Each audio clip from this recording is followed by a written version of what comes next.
আসসালামু আলাইকুম এভরিওয়ান। অবহেলিত সেনাবাহিনী গল্পের চতুর্থ পার্ট। তো চলো বেশি কথা না কইয়া গল্প শুরু করা যাক। ম্যাম, আপনি এত রাতে কোনো সমস্যা কি হয়েছে? দিদি বলল, রাজ, আমার না খুব ভয় করছে। মনে হচ্ছে আমার রুমে কেউ আমাকে গলা টিপে ধরেছে। তুমি প্লিজ আমাকে বাঁচাও। আমি বললাম, ম্যাম, এটা হোটেল, এখানে কে আপনার গলা চেপে ধরবে? নিশ্চয়ই আপনি কোনো ভূতের মুভি বা স্বপ্ন দেখছেন। নিধি বলল, আমি সত্যি বলছি, আমি ওই রুমে থাকতে পারবো না। আমি তোমার রুমে থাকবো, প্লিজ না করো না। আমি বললাম, কি বলছেন এইসব ম্যাম? আপনি জানেন না আমি খারাপ? একটা ছোট লোকের সাথে আপনি থাকবেন? যদি আপনার কোনো ক্ষতি করি, প্লিজ আপনি আপনার রুমে যান। এছাড়া আপনাদের কলেজের কেউ আমার রুমে ছিলেন, শুনলে বাজে কথা বলবে। দিদি বলল, চুপ করো রাজ, আমার ভয় করছে, দম বন্ধ হয়ে আসছে। আমি ওই রুমে থাকলে সত্যি ভূতে আমাকে মেরে ফেলবে, নয়তো ভয় পেয়ে এমনি মারা যাব। আমি বললাম, ম্যাম প্লিজ বাজে বকবেন না, এত ভয় পেলে চলে, আপনি রুমে যান প্লিজ। নিধি বলল, রাজ প্লিজ আজকের রাতটাই, তাছাড়া বাবা তো তোমাকে আমাদের সাথে পাঠিয়েছে আমার নিরাপত্তার জন্য, তুমি কেন থাকতে দিচ্ছ না? আমি বললাম, ম্যাম, আপনাকে নিরাপত্তা দেওয়া আর একই রুমে রাত কাটানো দুইটি এক বিষয় নয়। আপনি একজন প্রাপ্তবয়স্ক মেয়ে আর আমি ছেলে, কেউ জানলে কেলেঙ্কারি হয়ে যাবে। নিধি বলল, রাজ তুমি সরবা, তুমি যদি না থাকতে দাও, কসম আমি বাবাকে বলবো তুমি আমার সাথে অসভ্যতামি করেছো। প্লিজ দয়া করে আজকের রাতটা থাকতে দাও। জানো, আমাকে দুটি কাটা মাথা চেপে ধরেছিল, আমি কি করব ভেবে পাচ্ছি না। নিধি রুমে তিশাকে দেখে কি করবে, কি ভাববে? নিধি যদি আমাকে আর তিশাকে নিয়ে বাজে কিছু ভাবে? নিধি বলল, এই রাজ শরত।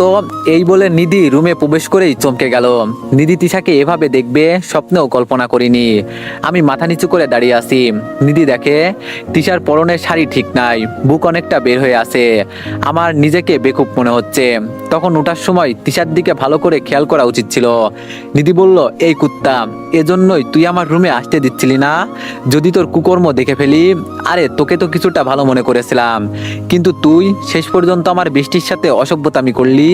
আমি বললাম, ম্যাম প্লিজ বিলিভ করেন, আমি কিছু করিনি। তিশা ম্যাম ভয় পেয়ে জোর করে আমার রুমে।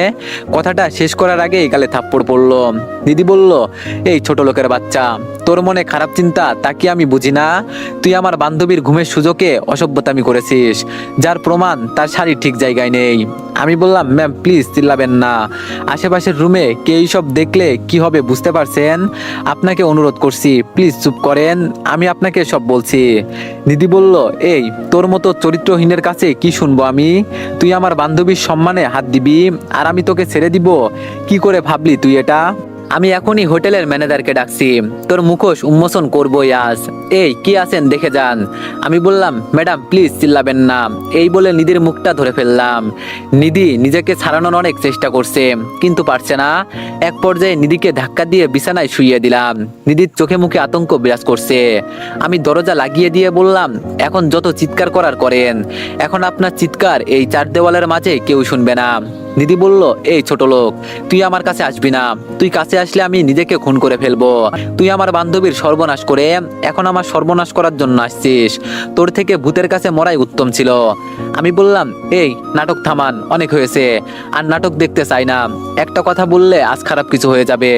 নিধি আমার কথা শুনে ভয়ে কাঁপছে, ভয়ে কাঁপা কাঁপা গলায় বলল, আমাকে ছেড়ে দাও প্লিজ, আমার কোনো ক্ষতি করো না, আমাকে রুম থেকে যেতে দাও। আমি তোমাকে আর ছোট লোক বলবো না, আর অপমান করব না।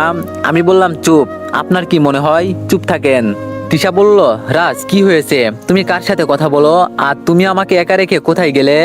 তিশা ঘুম জড়ানো কণ্ঠে কথাগুলো বলতে বলতে চোখ খুলেই আমাকে আর নিধিকে দেখে চমকে উঠলো। শাড়িটা কোনো রকম ঠিক করে বলল, রাজ সকাল হয়ে গেছে, তবু আমাকে ডাক দাওনি কেন? আর নিধি তুই কখন আসলি? জানিস রাজ না থাকলে আমার যে কি হতো? রাতে ভূতের স্বপ্ন দেখছিলাম, তাই ভয়ে রাজের রুমে এসেছি। নিধি বলল, পাগল হলি নাকি তিশা? ঘড়ির দিকে তাকিয়ে দেখ, 4টা বাজে, এখনো সকাল হইতে 2 ঘন্টা বেশি সময় বাকি। আর শোন, তোর ভয় করছে তুই আমাকে বলতে পারলি না? জানিস এই কুত্তাটা তোর সাথে কি অসভ্যতামি করেছে? তিশা বলল, কি বলছিস এসব নিধি?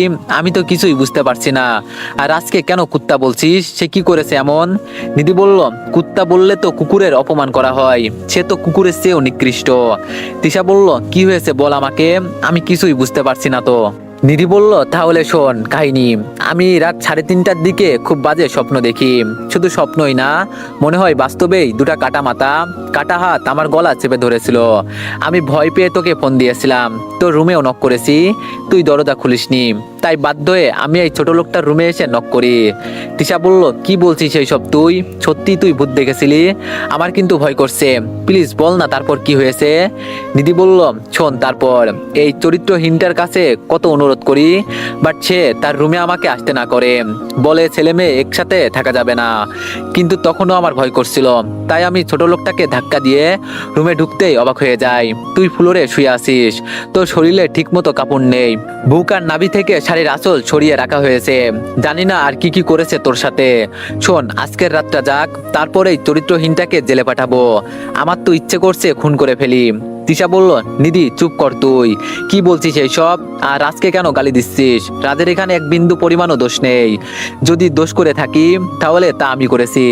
নিধি বলল, কি বলছিস এইসব? তুই, তোর সাথে এত কিছু করেছে, তারপরও কালপিটটার পক্ষ হয়ে কথা বলছিস? তিশা বলল, নিধি প্লিজ স্টপ ইওর মাউথ। তুই জানিস কার সম্পর্কে কি বলছিস? রাজ আমাকে তার রুমে নিয়ে আসিনি, আমি নিজেই আসছি তার রুমে। তুই যেমন ভয় পেয়ে আসছিস, ঠিক আমিও তেমনই ভয় পেয়ে আসছি। শোন, আমি বাসায় কখনো একা ঘুমাইনি, তাই হোটেলের একা রুমে আমার ঘুমাচ্ছিল না, আর একা থাকার জন্য ভয়ও করছিল খুব। তাই জোর করেই রাজ না করা সত্ত্বেও আমি তার রুমে থাকার জন্য বাধ্য করেছি। সে একটা চাদর আর বালিশ নিয়ে ফ্লোরে যখন ঘুমিয়ে যায়, তখন আমার ভয়ানক স্বপ্ন দেখে ঘুম ভেঙে যায়। তাই আমি রাজের সাথে গিয়ে শুয়ে পড়ি আর ভয়ে ওকে জড়িয়েও ধরি। আর হ্যাঁ, ঘুমালে আমার ছোটবেলা থেকে কাপড় ঠিক থাকে না। সত্যি বলতে রাজ ছোট লোক না রে, ছোট লোক আমি। তিশা কথাগুলো বলে কান্না করে দিল।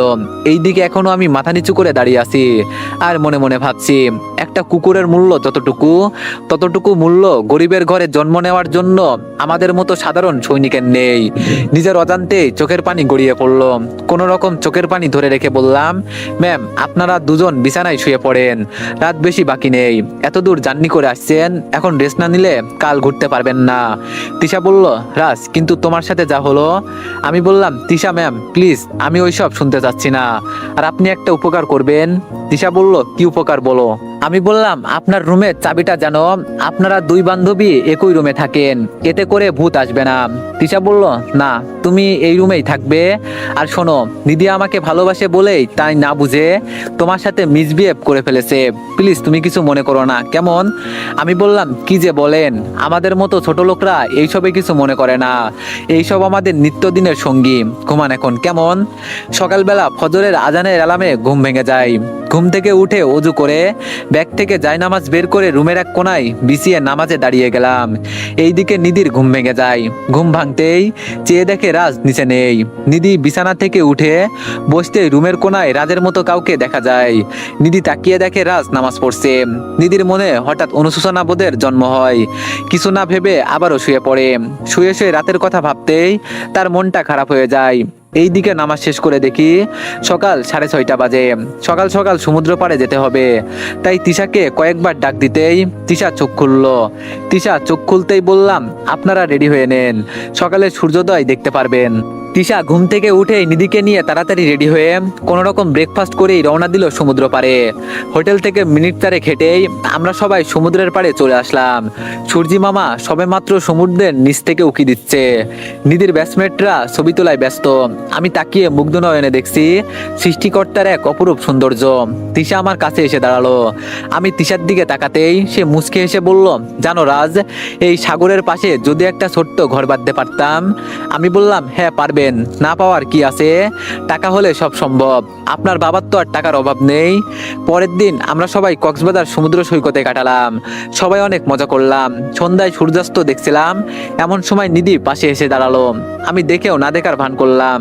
নিধি বলল, রাজ তোমাকে কিছু বলতে চাচ্ছিলাম, তুমি কি আমার কথা শুনবে? আমি বললাম, ম্যাম বলেন। নিধি বলল, রাজ কালকের রাতের ব্যবহারের জন্য আমি সত্যি সত্যি দুঃখিত। আমি কি থেকে কি বলে ফেলেছি। সত্যি বলতে তিশারও অবস্থা দেখে মাথা ঠিক ছিল না, তুমি কিছু মনে করো না। আমি বললাম, ও ম্যাম কি বলছেন এইসব, এমন করে বলবেন না, আমাদের কাছে ওইসব কোনো ব্যাপার না, আমি কিছু মনে করিনি। এই কথা বলে নিজের কাছ থেকে চলে আসলাম। একটা মেয়ে তখনই পেছন থেকে ডাক দিল, ভাইয়া ঝিনুকের মালা নিবেন, ভাবিকে দিবেন, দেখবেন ভাবি অনেক খুশি হবে। আমি মেয়েটার দিকে তাকাতেই বুকটা ছ্যাদ করে উঠলো, মুখটা একদম আসার মতো। আমি মেয়েটার কাছে গিয়ে বললাম, আপু তোমার তো ভাবি নেই? মেয়েটা বলল, ও আচ্ছা। এই বলে মেয়েটা চলে যাচ্ছিল। আমি আবার ডাক দিয়ে বললাম, আপু দাঁড়াও, শোনো, তোমার ভাবি নেই, তবে তোমার মতোই বোন আছে আমার। মালা কত করে বিক্রি করো? মেয়েটি বলল, ভাইয়া 50 টাকা করে। আপনি কয়টা নিবেন? আমি বললাম, আমাকে 3টা দাও, সুন্দর দেখে দিবি কিন্তু। মেয়েটি বলল, দিচ্ছি ভাইয়া, সুন্দর দেখেই দিচ্ছি। এই বলে মেয়েটা মালা বের করে দিল। আমি 3টা মালা থেকে 2টা মালা পকেটে রেখে দিলাম। আরেকটি মালা মেয়েটির গলায় পরিয়ে দিয়ে বললাম, বোন তো আমার 2টা, তাই প্রথমে এই বোনটাকে মালা পরিয়ে দিলাম। মেয়েটার চোখে স্পষ্ট পানি দেখতে পেলাম, মনে হচ্ছে মুক্তোর বৃষ্টি হবে, চোখ থেকে মুক্তোর দানা খসে পড়বে। এই কি হলো, কাঁদছো কেন? ভাইয়ার মালা পছন্দ হয়নি? মেয়েটা বলল, খুব পছন্দ হয়েছে ভাইয়া, কেউ আমাকে এত আদর করেনি, তাই কান্না পাচ্ছে। আমি পকেট থেকে 1000 টাকার একটা নোট ধরিয়ে দিয়ে বললাম, এটা রাখো। ভাইয়া এত টাকা তো ভাঙটি নেই আমার কাছে। আমি বললাম, ভাঙটি দিতে হবে না, তুমি রেখে দাও। আর তোমার নাম কি আপু? মেয়েটি বলল, ভাইয়া আমি অরিন, ওই যে বাতি জ্বলতেছে না, সেখানে আমরা থাকি। আমি বললাম, আচ্ছা অরিন, এই নাও, এটা তোমার ভাইয়ার নাম্বার, কোনো প্রয়োজন হলে ফোন করবে, কেমন? অরিন বলল, আচ্ছা ভাইয়া, আমি এখন আসি, মা চিন্তা করবে। অরিন চলে যেতেই দেখি সবাই আমার দিকে অবাক নয়নে তাকিয়ে আছে। তিশা দৌড়ে আমার কাছে এসে বলল, রাজ খুব সুন্দর একটা ভিডিও হয়েছে, একদম চোখের জল আনার মতো, ফেসবুকে পোস্ট করলে রাতারাতি সেলিব্রিটি হয়ে যাবে। আমি পোস্ট করছি, তুমি শুধু দেখবে। আমি বললাম, ও তাই বুঝি? এখন বুঝি একজন মানুষ আরেকজন মানুষকে সহানুভূতি দেখায়, স্নেহ মমতা ভালোবাসা দেখায় ফেসবুকে ভাইরাল হতে? ছি, লজ্জা করে না? একটাবার কি ভেবে দেখেছো, তারাও মানুষ, তাদেরও আত্মসম্মান আছে।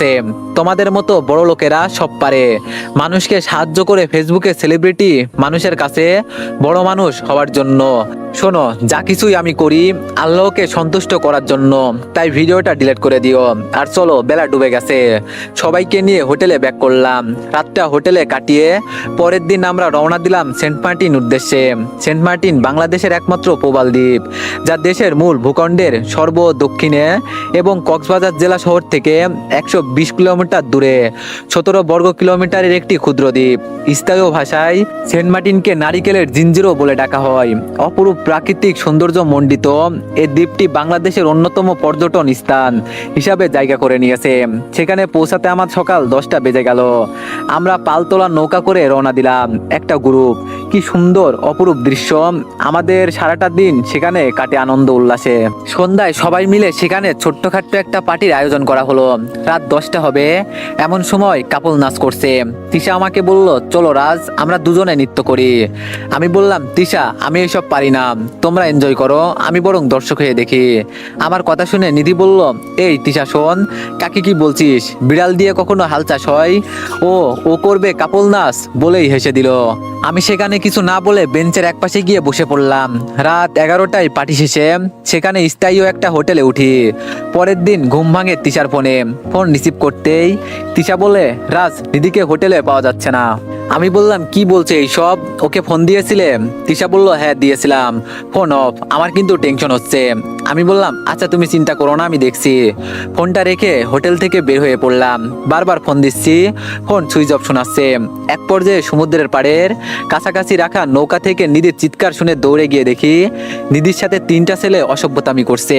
পাশেই রকি পড়ে আছে।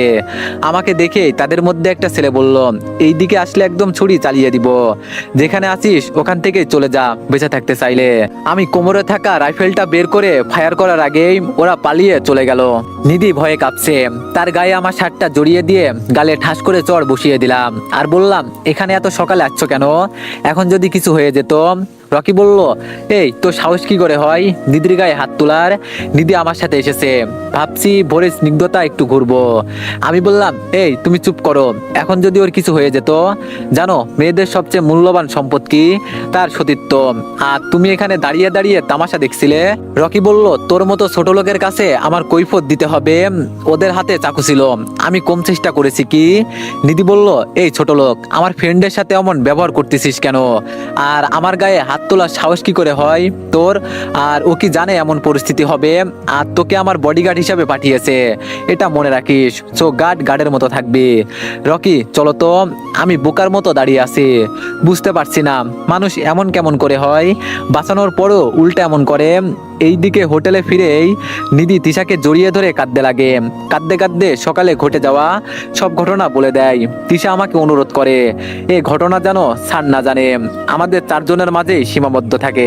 আমি মাথা নাড়িয়ে সম্মতি জ্ঞাপন করলাম। সবাই ব্রেকফাস্ট শেষ করতেই সুমনা ম্যাম বলল সকালে আমরা বেড়াতে যাব। এইদিকে সকালে যখন বেড়াতে যাব তখন সমুদ্রের পাড়ের কাছে দেখলাম একটা বড় করে স্টেজ করা হয়েছে। কাছে গিয়ে জানতে পারলাম এখানে ডান্স কম্পিটিশন হবে। আর এটার স্পন্সর হচ্ছে আমরা যে হোটেলে উঠেছি সেই নীল রং। প্রতিযোগিতায় জয়ী করে পুরস্কার দেওয়া হবে। নিধি রকিকে বলল, রকি তুমি প্রতিযোগিতায় নাম লেখাও, আমি জানি তুমি ফার্স্ট হবা। রকি বলল, কিন্তু আমার সাথে কাপল ডান্স কে দিবে? নিধি বলল, কে দিবে আবার? তিশা দিবে। রকি বলল, তিশার সাথে আমি দিব না কখনো, তুমি দিলে রাজি আছি। নিধি বলল, তাই বুঝি, আচ্ছা আমি দিব, এবার হ্যাপি? রকি বলল, অনেক। তিশার দিকে তাকিয়ে বুঝলাম তিশার আগে ফুটছে ফণি তোলা সাপের মতো। তিশা অনেকটা বিচলিত কণ্ঠে আমায় বলল, রাত চলো, আমরা দুজনে কম্পিটিশনে পারফর্ম করব, তুমি শুধু আমাকে সঙ্গ দিও। আমি বললাম, কি বলছে এইসব? কোনো প্রিপারেশন ছাড়া আমি পারবো না। নিধি বলল, এই তিশা কাকে কি বলছিস? ওর মতো ছোট লোক দিবে কাপল ড্যান্স, যে কিনা স্টেজে দাঁড়ালে হাঁটু কাঁপবে? নিধির কথা শুনে সবাই হেসে দিল। তিশা প্লিজ তুমি পাগলামি করো না। তিশা বলল, রাজ তোমার কিছু করতে হবে না, আমি গত বছর কলেজ ফাংশনে একটা নৃত্য দিয়েছি, সেটাতে এক প্রকার দাঁড়িয়ে থাকলেই হবে, তবুও আমি অংশগ্রহণ করব, তুমি না করো না। আমি আর কিছু বলতে পারলাম না। তিশা গিয়ে নাম লিখিয়ে আসলো। অনুষ্ঠান রাত 9টায়, তাই সবাই মিলে ঘুরতে গেলাম। বিকালেই আমরা হোটেলে ব্যাক করলাম। তিশার জোড়াজড়িতে একটা কাপল ডান্সের কয়েকবার প্র্যাকটিস করি। রাত 8টায় যথারীতি অনুষ্ঠান শুরু হলো। একে একে অনেকেই পারফর্ম করলো। এবার নিধি আর রকির ডাক আসলো। দুজনে ম্যাচিং করে ড্রেস পরেছে, দুজনকেই খুব সুন্দর লাগছে, কিন্তু কেন যেন নিধির পাশে রকিকে সহ্য করতে পারছি না। তারা দুজনে একটা হিন্দি গানের সাথে কাপল ডান্স করছে। গানের সাথে নাচের কম্বিনেশন একদম সবার মন কেড়ে নিচ্ছে, মনে হচ্ছে সবার রিয়াকশনে। তাদের পারফর্ম শেষে সবাই বলা বলি করছে তারাই ফার্স্ট হবে। নিধি মঞ্চ থেকে নেমে তিশার পাশে চেয়ারটায় বসতে বসতে বলল, তিশা লজ্জা না পেতে চাইলে ডান্স দিস না, ওর মতো গাধা ড্যান্সের কি বোঝে? এটা গান বা গিটার বাজানো না। তিশা বলল, নিধি তুই চুপ কর না দোষ, আমি জানি তোরাই জিতবি, তবে আমরা একটু চেষ্টা করে দেখি পারি কিনা সবাইকে আনন্দ দিতে। রকি আমার পাশে বসে বলল, কোনোদিন কাপল ডান্স কি শুনেছিস? রকির কথা শুনে মুচকি হাসলাম। রকি বলল, কি ব্যাপার ছোট লোক, হাসতেছিস কেন? আমি বললাম, হাসবো না কি করব, আমি তো বলিনি আমি কাপল ডান্স দিব, কিন্তু তিশার জোরাজোরিতে না করতে পারিনি, তুমি জিতবে। আরেকটা কথা, যদি তুমি হেরে যাও। রকি বলল, হোয়াট এ জোক, কি বলছি, আজ পর্যন্ত কলেজের কোনো কম্পিটিশনে আমি হারিনি। আমি বললাম, আচ্ছা যদি হেরে যাও? রকি বলল, যদি হেরে যাই তাহলে তুই যা বলবি তাই করব। আমি বললাম, ও আচ্ছা, বেশি কিছু করতে হবে না, টিচার কাছে ক্ষমা চাইবে। রকি হেসে বলল, আচ্ছা ক্ষমা চাইবো, আর তুই হেরে গেলে সবার সামনে কান ধরে বসবি আর উঠবি। তিশা বলল, এই রকি এইসব কি বলছো? নিধি বলল, তুই চুপ কর তিশা, রকি ঠিকই বলেছে, রাজ হেরে গেলে সে কান ধরে উঠবে বসবে হোটেলে সবার সামনে। এমন সময় মঞ্চ থেকে আমাদের ডাক আসলো। তিশার আমি মঞ্চে উঠে রকি আর নিধির দিকে তাকালাম, দুজনেই তাচ্ছিল্যের একটা হাসি দিল। গানটা শুরু হয়ে গেল, ইংরেজি মাই হার্ট উইল গো। গানের সাথে সাথে তিশার আমি কাপল ডান্স দিচ্ছি। তিশাকে আজ কেন জানি রূপবতী লাগছে, মনে হচ্ছে গানের তালে তালে আমরা দুজন অন্য দুনিয়ায় হারিয়ে যাচ্ছি। গান শেষ হতেই দর্শকদের বাঁধভাঙা উল্লাস, বিচারকেরা একের পর এক বাহবা দিচ্ছে। আমরা নিজেরাও ভাবিনি আমাদের দুজনের কম্বিনেশন এতটা সুন্দর হবে। রাত 11টার দিকে প্রতিযোগিতার রেজাল্ট যখন দিবে তখন কেন জানি হৃদয় মাঝারে অজানা ভয় এসে ভিড় করতে লাগলো। যখন বলল আমাদের ডান্স কম্পিটিশন 2026-এ প্রথম হয়েছে যে জুটি, তারা হলো রাজ এবং তিশা, সেকেন্ড হয়েছে নিধি ও রকি, এবং তৃতীয় হয়েছে জোবান ও হ্যাপির জুটি। তিশা একথা শুনে সবার সামনে আনন্দে আমাকে জড়িয়ে ধরে, সবাই হাততালি দিচ্ছে। আমার কেমন যেন লাগছে। তিশাকে ছাড়িয়ে বললাম, এই তিশা সবাই দেখছে, ছাড়ো না। তিশা ছেড়ে দিয়ে বলল, সরি রাজ, এইদিকে অনুষ্ঠানের পক্ষ থেকে 50,000 টাকার একটা চেক দেওয়া হলো আমাদের। অনুষ্ঠান শেষে হোটেলে ফেরার পথে নিধির দিকে তাকিয়ে দেখলাম নিধির মুখটা মেঘলা ঘুমট আকাশের ন্যায় হয়ে আছে। আর রকি সকলের সামনে তিশার কাছে ক্ষমা চাই। তখন নিধির মুখটা দেখার মতো ছিল। এইদিকে রাতটা পার হলে পরের দিন সকালে তিশাকে বলি, তিশা এই টাকাটা আমি এখানে দুস্থদের মাঝে দান করে দিতে চাই, তোমার কোনো আপত্তি আছে? টাকাটা একটা ছোট্ট মেয়ের হার্টের সমস্যা ছিল, জানতে পেয়ে তাদের দিয়ে আসি। রাতে সেখান থেকে যখন সবাই ঢাকায় বাস ধরি তখন নিধি আমার পাশেই বসে। তিশা নিধিকে বলেছিল, নিধি আমি রাজের পাশে বসি, তুই রকির পাশে বস। নিধি বলল, তোদের দুজনকে বসতে দিই আর তোরা প্রেম কর, আমি ছোট লোকটাকে শান্তিতে থাকতে দিব না। আর কাল তুই ওর সাথে ওভাবে না নাচলে আমরা জিততাম, তোর জন্য ওকে কান ধরে বসাতে পারিনি, তো আমার সিট আমি বসবো। এইদিকে নিধি বলল, এই ছোট লোক তুই এই সাইডে বস, আমি জানালার সাইডে বসবো। আমি বললাম, ম্যাম এক কাজ করেন, আমি পিছনে চলে যাই, রকিকে এখানে এনে দিই। নিধি বলল, না তুই এই পাশে বস। আমি বললাম, সরি ম্যাম। এভাবে কথা কাটাকাটি শেষে কিছু দূর যাওয়ার পর নিধি আমার উপর বমি করে দেয়। তিশার উপর খুব রাগ উঠছে, সব দোষ তিশার। তো এভরিওয়ান, আসসালামু আলাইকুম এভরিওয়ান, অবহেলিত সেনাবাহিনী গল্পের 5 নম্বর পার্ট। এভাবে কথা কাটাকাটি শেষে কিছু দূর যাওয়ার পর নিধি আমার গায়ে বমি করে দেয়। তিশার উপর রাগ উঠছে, সব তিশার জন্য। আমি বললাম, এই আপনি কি করলেন এইসব? বমি আসে তো বেড়াতে আসলেন কেন? যান জানালার পাশে বসেন। নিধি বলল, এখন কেন? আগে বসতে দিলে কি হতো, বমি আর শরীরে পড়তো না। আমি আর কিছু না বলে ব্যাগ থেকে বের করে অন্য একটা জামা পরে নিলাম। রাগে কান্না চলে আসছে, ছাত্রুন্নিটা এমন করবে ভাবতেও পারিনি। এইদিকে বাস এসে গেল ঢাকায়। সেখান থেকে নিধিকে রিসিভ করতে স্যার গাড়ি পাঠাই। তিশাকে পৌঁছে দিয়ে নিধিকে বাসায় রেখে আমি চলে আসি। পরের দিন মোটামুটি রেস্টের মাঝেই থাকি। বিকালে আম্মুর সাথে কথা শেষ হলে কমান্ডার স্যার ফোন দিয়ে আমাকে সন্ধ্যায় যেতে বলে কথা বলার জন্য। সন্ধ্যায় কমান্ডার স্যারের রুমে যেতেই স্যার বলল, রাজ ট্যুর কেমন হলো? আমি বললাম, জি স্যার ভালো। স্যার বলল, জানো রাজ, তোমাকে আমাদের স্যার অনেক বিশ্বাস করে, বুঝতে পারছো? তুমি স্যারের বিশ্বাসের মর্যাদা রেখো। আমি বললাম, জি স্যার অবশ্যই। স্যার বলল, শোনো, যে কারণে তোমাকে ডাকা, পরশু থেকে তোমাকে সশস্ত্র বাহিনীর প্রতিযোগিতা 2026-এর জন্য প্রিপারেশন নিতে হবে। তাই বলছি পরশু থেকে ট্রেনিংয়ে লেগে পড়ো।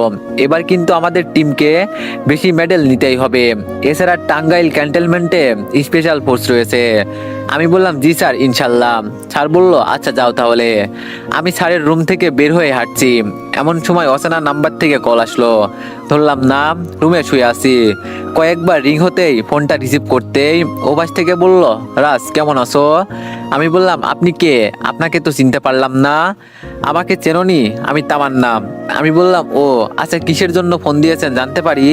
নাকি আরো কোনো ধরনের অপমান করার বাকি আছে?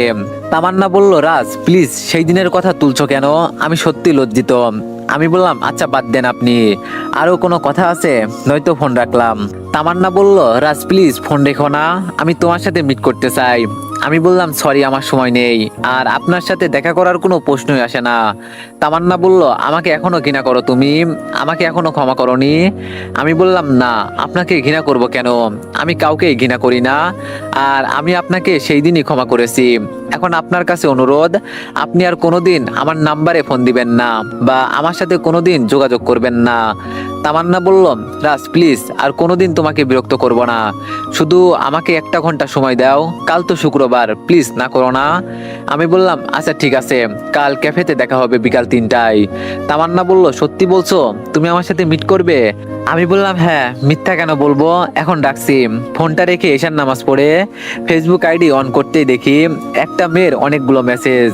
সেসব আর সিন করা হলো না, পোস্ট করলাম ছোট্ট করে মনের অনুভূতি। একটা বিষণ্ণময় বিকেল, অভিমানী তুমি কান্নিসে দাঁড়িয়ে অপেক্ষামান। তখন ঝুম বৃষ্টি নামলো, আর সেই বৃষ্টিতে সারা শহর খুঁজে তোমার অনিমেষ কালো চুলের খোপায় বেলি ফুলের মালা এঁটে দিয়ে যদি বলি, ভালোবাসি আমার রাজকুমারী। তুমি কি তখনও অভিমান করে থাকবে, নাকি মুচকে হেসে শাড়ির আঁচলটা দিয়ে আমার ভেজা চুলগুলো মুছে দিয়ে বলবে ভালোবাসি তোমায়? পোস্ট করে অফলাইনে চলে গেলাম। মাথা জিম ধরে আছে, কখন যে ঘুমিয়ে গেছি খেয়াল নেই।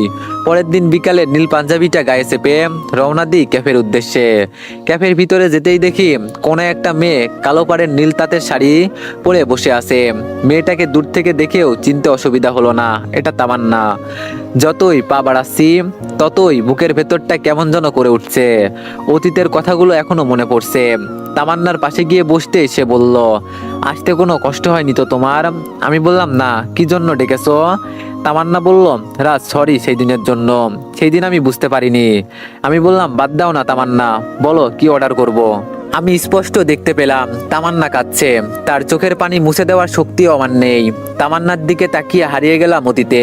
দুজনে একই কলেজে পড়তাম, কলেজের প্রায় সবার সাথেই বন্ধুত্ব ছিল। আমি যে কলেজের পরীক্ষাগুলোতে প্রথম হতাম এটা সবাই মানতে পারলেও তামান্না মানতে পারতো না। শুনেছি তামান্না শিক্ষা জীবনে কখনো দ্বিতীয় হয়নি, আর তামান্না এর জন্যই আমাকে দেখতে পারতো না। একদিন কলেজ শেষ করে বাসায় ফিরছি, এমন সময় তামান্না সামনে দাঁড়িয়ে বলল, রাজ আমি তোমাকে ভালোবাসি। সেই দিন তামান্নার কথায় হাসি পেয়েছিল খুব, তবুও হাসিটুকু থামিয়ে কোনো উত্তর না দিয়ে চলে এসেছিলাম। তার 2 দিন পর মাঠের পাশ দিয়ে যাচ্ছিলাম, এমন সময় তামান্না তার বান্ধবীদের সাথে বলছে, জানিস রাজকে প্রেমের জালে ফাঁসিয়ে পড়াশোনা থেকে দূরে রাখবো, আর রাজ আমাকে ভালোবাসবেই। আমার চেয়ে সুন্দরী এই কলেজে আর কি আছে? আর সেই দিন তামান্নার মুখে একথা শুনে খানিকটা অবাক হই। একটা মেয়ে প্রথম হওয়ার জন্য এমন ঘৃণিত কাজ করবে? পরের দিন যখন ছুটি শেষে আমার সামনে দাঁড়িয়ে বলে, রাজ আমি সত্যি তোমাকে ছাড়া বাঁচবো না, তুমি আমাকে ফিরিয়ে দিও না। সেই দিন তামান্নার গালে ঠাস করে চর বসিয়ে দিয়ে বলেছিলাম, প্রথম হওয়ার জন্য যেই মেয়ে নিজের চরিত্র কলঙ্কিত করতে পারে সেই মেয়েকে আমি ভালোবাসবো কোনোদিনও না। এই তুই আমাকে মারলি, আমি তোকে দেখে নিব। এইদিকে পরের দিন ক্লাসে বসে আছি, এমন সময় হাবিব বলল, রাজ তোকে তামান্না কমন রুমে ডাকছে, কি যেন বলবে, এখনই যা। আমি কমন রুমে যেতেই দেখি তামান্না বসে আছে। তামান্নার রুমে আমাকে দেখেই দরজা বন্ধ করে দেয়। আমি বললাম, তামান্না দরজা বন্ধ করলে কেন? তামান্না বলল, তোমাকে বুঝাবো তামান্নাকে, কার গালে সেদিন চড় দিয়েছিলি। কথাটা বলেই তামান্না ওড়নাটা টান দিয়ে ছিঁড়ে ফেললো। আমি বললাম, এই আপনি কি করছেন এইসব? আমি দৌড়ে যখন দরজা খুলতে যাব, তামান্না তখন পিছন দিক থেকে জড়িয়ে ধরে চিৎকার দিয়ে বলতে লাগলো, কে কোথায় আসো, আমাকে বাঁচান, এই অসভ্যটা আমাকে মেরে ফেলবে। এমন সময় তামান্নার বান্ধবীরা প্রিন্সিপাল স্যারকে নিয়ে দরজা ধাক্কা দিচ্ছে। তামান্না দরজা খুলেই সাবিয়াকে জড়িয়ে ধরে কাঁদতে লাগলো। আমি অবাক হয়ে এখনো তাকিয়ে আছি, সবকিছু দুঃস্বপ্নের মতো মনে হচ্ছে। তামান্না এতটা ঘৃণিত কাজ করবে আমি ভাবতেও পারিনি। যাদেরকে নিজের প্রিয় বন্ধু মনে করতাম তারাও আজ ধিক্কার জানাচ্ছে। অনেকে বলছে আমার চরিত্র খারাপ, অনেক দিন থেকে নাকি আমি তামান্নার সাথে ইফটিজিং করছি। 2-1 ছেলে মারতে আসলো, আমি মাথা নিচু করে দাঁড়িয়ে আছি। প্রিন্সিপাল স্যার আমার কাছে এসে বলল, রাজ তোমার দ্বারা এমন কিছু হবে কখনো ভাবিনি, ছি তুমি এতটা জঘন্য। আমি বললাম, স্যার প্লিজ বিশ্বাস করেন আমি এইসব করিনি। স্যার বলল, রাজ প্লিজ স্টপ, আমি কিছু শুনতে চাই না, যা দেখার তা তো দেখতেই পারছি। বিকালে স্কুলে মিটিং বসলো, তামান্নার বাবা আসলো, আম্মুকেও খবর দেওয়া হলো। তামান্নার বাবার কথা আমাকে পুলিশে দিবে। আম্মু এসে আমার গালে ঠাস করে চর বসিয়ে দিয়ে বলল, আমি এইসব দেখার জন্য পেটে ধরেছি তোকে, তুই এমন করবি আমি কখনো কল্পনাও করিনি। সবাই বলল পুলিশকে ফোন দিতে। তামান্নার দিকে চেয়ে দেখি তামান্না মিটমিটে হাসছে। প্রিন্সিপাল স্যার যখন পুলিশকে ফোন দিবে তখন মা স্যারকে বলল, স্যার দয়া করেন, আমার ছেলেটা ছাড়া আমার আর কেউ নেই, তার বাবাকে হারিয়ে তার মুখের দিকে চেয়েই বেঁচে আছি। ও স্যার পুলিশকে ফোন দিবেন না, আমার ছেলেটার বাপের অনেক শখ ছিল যে ছেলেটা সেনাবাহিনী হবে, ওরে মাফ করে দিন স্যার, ওর জীবনটা নষ্ট করবেন না। স্যার বলল, আমি কিছু করতে পারবো না, আর রাত যে অপরাধ করেছে তার এমন শাস্তি হওয়াই উচিত। আর আপনি কেমন মা, কেমন ছেলে পেটে ধরেছেন যে একটা নারীকে সম্মান করতে পারে না। প্রিন্সিপাল স্যারের কথা শুনে মা কান্না করে দিল। আম্মুর চোখের পানি দেখে নিজের চোখের পানি আটকে রাখতে পারছি না। আম্মু তামান্নার বাবাকে অনেক অনুরোধ করলো, কিন্তু সে তার সিদ্ধান্ত আনতে অনড়। মা শেষ পর্যন্ত তামান্নাকে বলল, মা তোমার সাথে একটু আলাদাভাবে কথা বলতে পারি? তামান্না বলল, কি বলবেন এখানেই বলেন। আম্মু বলল, মা 5টা মিনিট, বেশি কিছু বলবো না। তামান্না বলল, আচ্ছা চলেন। মা তামান্নার পাশের রুমে নিয়ে গিয়ে বলল, জানো মা, বছর খানেক আগে রাজের বাবা মারা গেছে। ছোট্ট একটা বোন আছে, ওকে নিয়ে ওর বাবার অনেক স্বপ্ন ছিল। তুমি আমার ছেলের জীবনটাকে নষ্ট করো না। আমি একটা মা হয়ে তোমার পায়ে পড়ছি, আমার ছেলেকে ক্ষমা করে দাও। তামান্না বলল, কি করছেন? শোনেন, ক্ষমা করতে পারি একটা শর্তে। আপনার ছেলেকে নিয়ে এই শহর ছেড়ে চলে যেতে হবে, আর কোনোদিন যেন ওর মতো লুচ্চাকে আমি সামনে না দেখি। আম্মু বলল, আচ্ছা মা, তাই হবে। তামান্না অফিসে গিয়ে প্রিন্সিপাল স্যারকে বলে, স্যার ওই কালপিটটাকে টিসি দিয়ে বের করে দেন। আমি চাই না আমার জন্য কারো জীবন নষ্ট হোক। তামান্নার আব্বু বলল, তামান্না মা, কি বলছিস এইসব? তোর সাথে যে এত বড় অন্যায় করলো। তামান্না বলল, বাবা, আল্লাহ বিচার করবে, ক্ষমা মহৎ গুণ। পরের দিন যখন টিসি নিয়ে আসছিলাম, তখন তামান্না দৌড়ে এসে আমার সামনে দাঁড়ালো। আমি মাথাটা নিচু করে যখন তার পাশ কাটিয়ে যাব, তখন সে বলল, এই লুজার, বলেছিলাম না কলেজে প্রথম আমি হব? এখন আমার কোনো প্রতিযোগী নেই, আর তোর মতো ফকির কিনা আমাকে চর মারে? শোন, সারা জীবন আমার নাম মনে এলে ভাববি তামান্না কে ছিল। আমি আর কিছু বলিনি, মাথাটা আকাশের দিকে তুলে মনে মনে বলেছিলাম, নিশ্চয় আল্লাহ সর্বশক্তিমান। সেই দিন সারা রাস্তায় চোখ থেকে জল গড়িয়ে পড়েছে। বাড়িতে এসে মাকে জড়িয়ে ধরে কান্না করে বলেছিলাম, মা তোমার ছেলে খারাপ না। মা মাথায় হাত বুলিয়ে দিয়ে সেই দিন বলেছিল, জানি বাবা, আমি তোর চোখ দেখেই বুঝতে পারছিলাম। এইসব ভাবতে ভাবতে কখন যে চোখ ভিজে আসে খেয়াল করিনি। তামান্নার ডাকে বাস্তবে ফিরি। আমার সামনে কালো পাড়ের নীল শাড়ি পরে বসে আছে সে, চোখের কাজল আর ঠিক নেই। সময় কত অদ্ভুত। যেই মেয়ে একদিন বলেছিল আমি যে তার সামনে কখনো না যাই, আর সেই মেয়ে কত অনুরোধ করে তার সামনে এনে বসিয়ে রাখছে। তামান্না বলল, কি হলো রাজ, কি ভাবছো? কথা বলছো না যে? জানো তোমাদের কত খুঁজেছি, সেখানে গিয়ে সবাই বলেছে তোমরা চলে গেছো। কোথায় গিয়েছো সেটা নাকি কাউকে বলে যাওনি। জানো, তোমাকে এক প্রকার হন্য হয়ে খুঁজেছি। আমি ঠান্ডা হয়ে যাওয়া কফির মগে ঠোঁট ডুবিয়ে বললাম, এত খোঁজার কি আছে? তুমি তো চেয়েছো আমি তোমার দৃষ্টির অগোচরে থাকি। তামান্না বলল, রাজ, তুমি চলে যাওয়ার পর আমি জীবনের মানে বুঝেছি কর্ম অর্জিত হারের মাঝেও বিজয়ের আনন্দ রয়েছে। আর যে আনন্দ তুমি উপভোগ করেছো, আমি তোমার কাছে হেরে গেছি। জানো, আল্লাহর কাছে কত সহস্রবার ক্ষমা চেয়েছি, অবশেষে তোমার দেখা। রাজ, আমাকে ক্ষমা করা যায় না? আমি বললাম, এইসব কি বলছো? অতীত আবার টেনে আনছো। আমি তোমাকে সেই দিনই ক্ষমা করে দিয়েছি, তুমি তোমার ভুল বুঝতে পেরেছো, এতেই অনেক। আজ তাহলে আসি। তামান্না বলল, রাজ, তোমাকে একটা কথা বলার ছিল। আমি বললাম, বলো। তামান্না বলল, রাজ, নিজের যত্ন নিও। মা আর তোমার বোন কেমন আছে? একদিন মায়ের কাছে নিয়ে যেও তো। আমি বললাম, আচ্ছা, এবার উঠা যাক। তামান্না বলল, চলো। তামান্না গাড়িতে বসে ভাবছে সে কিভাবে বলবে যার সাথে এত বড় অন্যায় করেছে সেই মানুষটাকেই সে ভালোবাসে। এইদিকে তামান্না কোয়ার্টারে নামিয়ে দেওয়ার সময় নিধি দূর থেকে আমাকে আর তামান্নাকে দেখতে পাই। তামান্না আমাকে নামিয়ে দিয়ে গাড়ি করে চলে যায়। রুমে এসে ফ্রেশ হয়ে শুয়ে আছি, এমন সময় ফোনটা বেজে ওঠে। ফোনের দিকে তাকাতেই দেখি আননোন নাম্বার। ফোন রিসিভ করেই সালাম দিলাম। ওপাশ থেকে সালামের জবাব দিতেই বললাম, কে আপনি? ও, আমাকে চিনতে পারেননি লুচ্চা? আমি বললাম, কি আপনি এসব কি বলছেন? মেয়েটি বলল, এই তুই চিনিস না আমাকে? আর কত মেয়ের জীবন নষ্ট করবি? আমার তো সব দেখে নিয়েছিস। আমি বললাম, নিধি ম্যাডাম, কি বলছেন এইসব? নিধি বলল, এই তুই চুপ কর, আমি তোকে প্রথম দিনই চিনে ফেলেছি, আর কোনো মেয়ের জীবন নষ্ট করতে দিব না আমি। আমি বললাম, আশ্চর্য ম্যাম, কি বলছেন এইসব? আমি কার জীবন নষ্ট করলাম? নিধি বলল, কেন, আমার জীবন নষ্ট করিসনি? আমার সব দেখে নিসনি? আমার বান্ধবী তিশার সাথেও সেম কাহিনী করছিস, আজ আবার নতুন মেয়ে। আমি বললাম, ম্যাম চুপ করেন আপনি।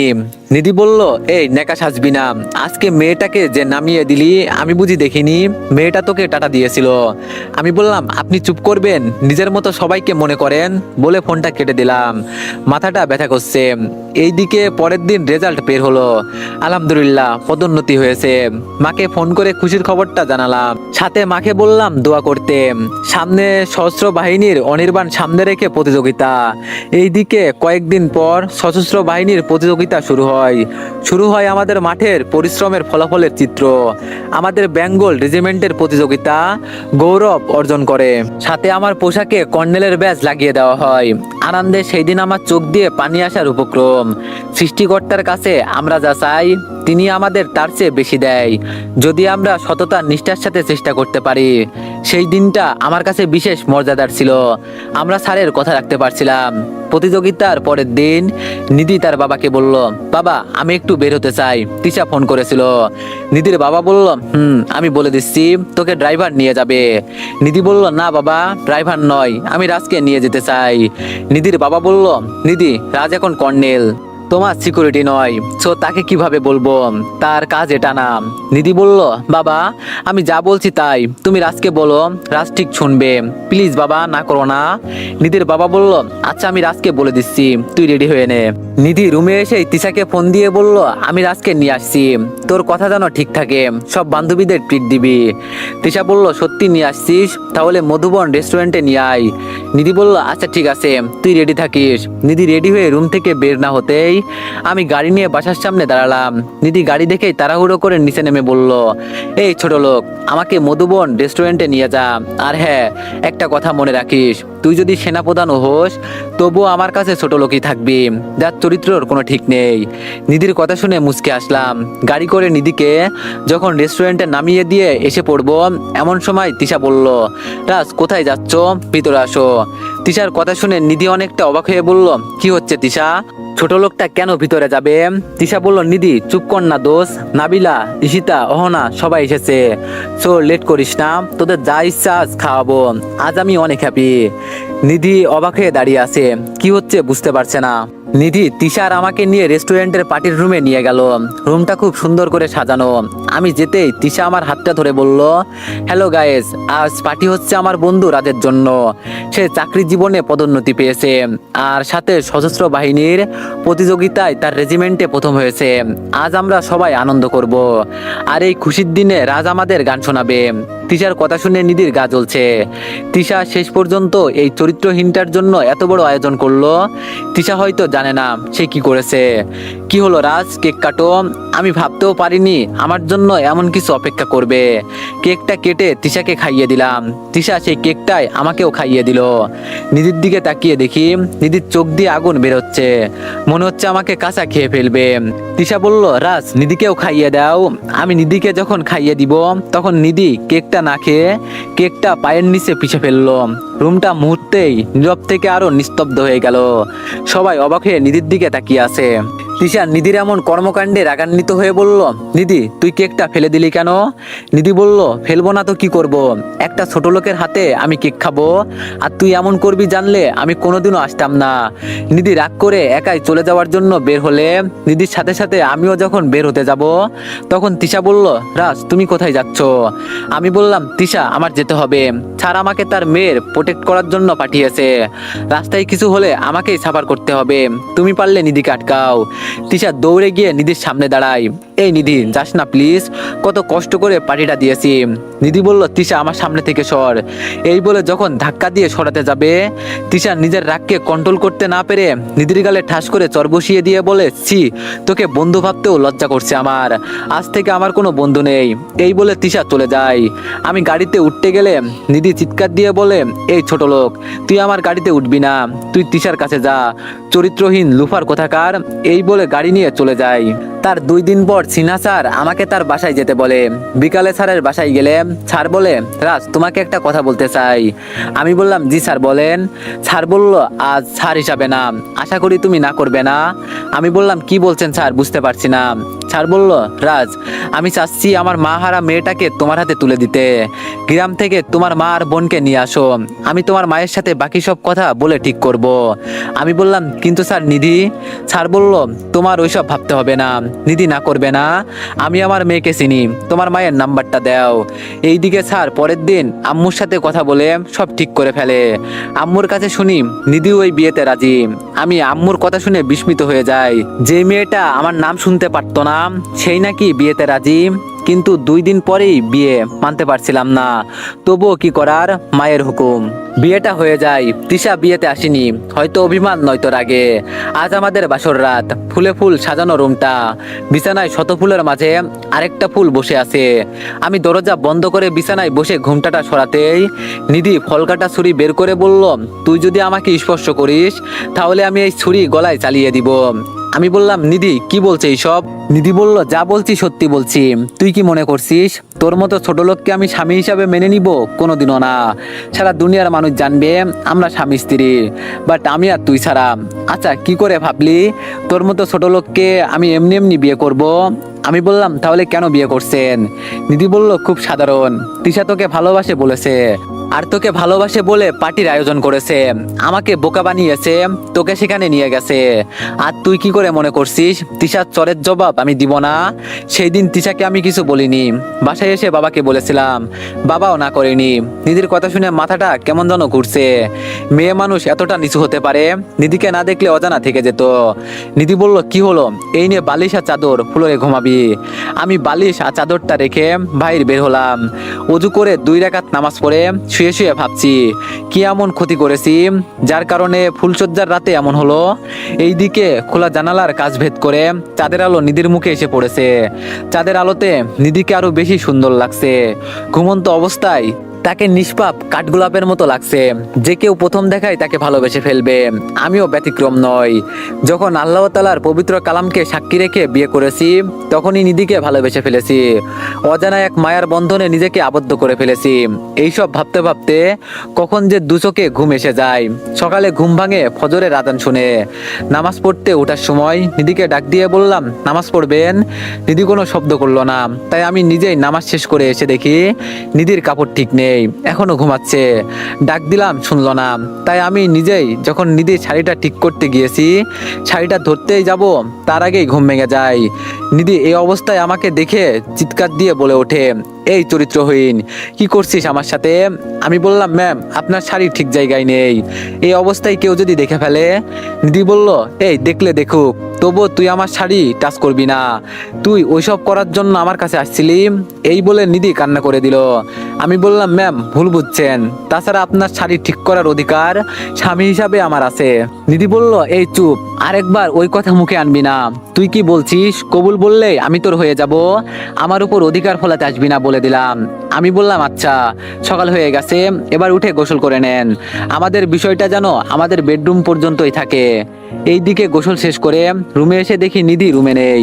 আলমারি থেকে পাঞ্জাবি বের করে পরে যখন ঘাটটা ঘোরাবো, তখন দেখি নিধি মাথায় টাওয়াল পেঁচিয়ে আয়নার সামনে বসে আছে।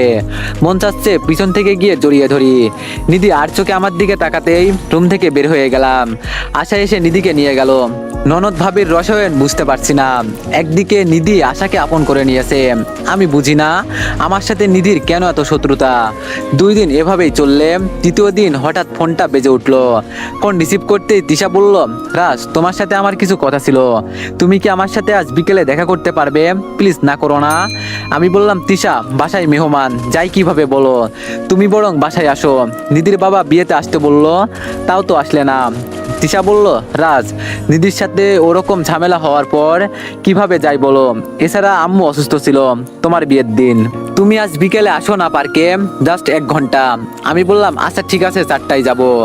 এইদিকে নিধি আমার আর তিশার ফোন আলাপ দরজার আড়াল থেকে সব শুনেছিল। বিকেল 4টায় পার্কে গিয়ে দেখি তিশা বসে আছে। আমি যেতে একগুচ্ছ গোলাপ দিয়ে বলল, তোমার আর নিধির বিবাহিত জীবনের জন্য শুভকামনা। রাজ তোমাকে এখানে ডেকেছি আজ তেমন কিছু বলতে না, পারলে ফোনেও বলতে পারতাম। আমি সামনে মাসে আমেরিকা চলে যাচ্ছি, অনেক মিস করব তোমায়। ভেবেছিলাম বাসায় যাব, কিন্তু যে নিধির সাথে এতটা সম্পর্ক ছিল, সেই নিধি আমার সাথে এমন করলো। আচ্ছা রাজ, একটা কথা বলি। আমি বললাম, হ্যাঁ বলো। তিশা বলল, রাজ তোমার কখনো মনে হয়নি কেউ তোমাকে ভালোবাসে? তোমার আনন্দে সে শান্তি খুঁজে পায়, তোমার সাফল্যে সে আনন্দিত হয়। আমি বললাম, হঠাৎ এমন প্রশ্ন করছো যে? তিশা বলল, জানো রাজ, আমরা অনেক সময় নিজের অজান্তেই এমন কিছু মানুষকে ভালোবেসে ফেলি, যে মানুষটাকে আমরা চাইলেও আর ছুতে পারবো না।